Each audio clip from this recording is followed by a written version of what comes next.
விருச்சிக ராசியை பொறுத்தவரை இந்த ராகுகது பயிற்சியில் இதுவரை 5ஆம் இடத்தில் இருந்த ராகு பகவான் 4ஆம் இடத்தை நோக்கி நகர்வார்.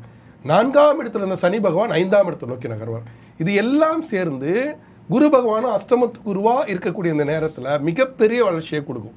என்ன ஒன்றுன்னா, தாயாருக்கு உடல் பாதிப்பு, அவங்களுடைய அம்மா யாராவது விருச்சிக ராசி இருந்தாங்கன்னா அவங்களுக்கு தாய் மேலே ரொம்ப பாசமாக இருப்பாங்க. அவங்களுக்கு கால் சம்பந்தப்பட்ட பிரச்சனைகள் வருவதற்கு, மூட்டு வலி வருவதற்கு, மூட்டு மாற்று அறுவை சிகிச்சை செய்து கொள்வதற்கான நேரமாக இருக்கும். அதே மாதிரி பார்த்தீங்கன்னா தொழில் வளர்ச்சி, ஏன்னா 5ஆம் இடத்தை நோக்கி சனி பகவான் நகர்வார். 5ஆம் இடத்தை நோக்கி சனி பகவான் நகர்வது அவ்வளோ பெரிய சிறப்பை கொடுக்கும். இப்போ விருச்சிக ராசியாக இருந்து அவங்க ஒரு படிச்சிருக்காங்க, ஒரு அரசாங்க தேர்வு எழுதி ஏதாவது வேலைக்கு போகணுன்னு ஆசைப்பட்றாங்கன்னா அந்த மாதிரி இப்போ திறன் தேர்வு எழுதலாம்.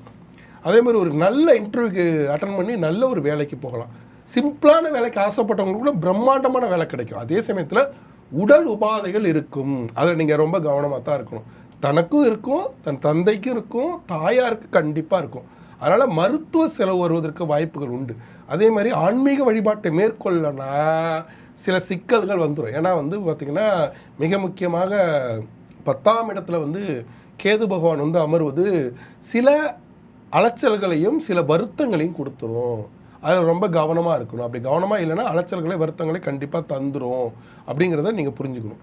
இன்னொரு விஷயம் என்ன அப்படின்னா, கேது பகவான் 10ஆம் இடத்துல இருக்கிறதால தொழிலை இப்போ ஒரே நேரத்தில் 2 இன்டர்வியூ வரும்போது நீங்கள் என்ன பண்ணுவீங்கன்னா, நல்ல இன்டர்வியூ விட்டுட்டு கெட்ட இன்டர்வியூ அட்டன் பண்ணிடுவீங்க. ஒரு பெஸ்ட்டான வேலைக்கு இன்டர்வியூ அட்டன் பண்ணாமல் சாதாரண சுமாரான வேலையை அட்டன் பண்ணிவிடுங்க. அப்போ நீங்கள் இறை வழிபாட்டை செய்து கோயில் கோயிலால் சுற்றினா தான் உங்களுக்கு நல்ல வேலைக்கு போகிறதுக்கான வாய்ப்புகளை பகவான் காட்டுவார்.